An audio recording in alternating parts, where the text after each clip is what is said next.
Bitcoin ధర పడిపోయినప్పుడు ఏం చేయాలో చెప్పే ఒక క్విక్ బ్రీఫ్. మీరు చూసే ఉంటారు, బిట్కాయిన్ ధరలు అమాంతం పడిపోతూ ఉంటాయి.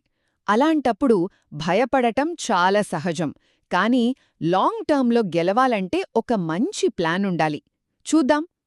మొదటిది, యాక్టివ్ ట్రేడింగ్ అస్సలు వద్దు.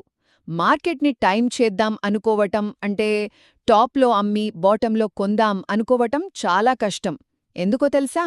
సంవత్సరంలో కేవలం 10 బెస్ట్ రోజులు మీరు మిస్ అయితే చాలు, మీ రిటర్న్స్ మొత్తం పోతాయి.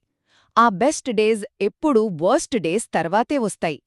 ఇక రెండవది, ఎప్పుడు కొనాలో అంచనా వేయడం కూడా డేంజరే.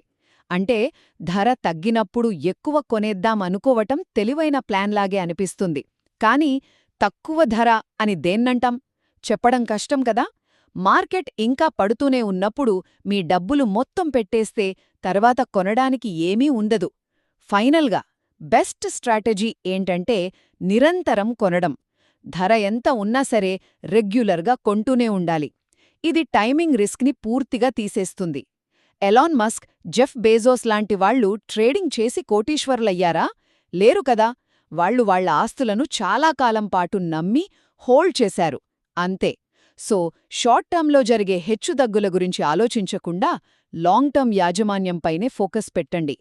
బిట్కాయిన్లో సంపదను నిర్మించడానికి అసలైన మార్గం అదే.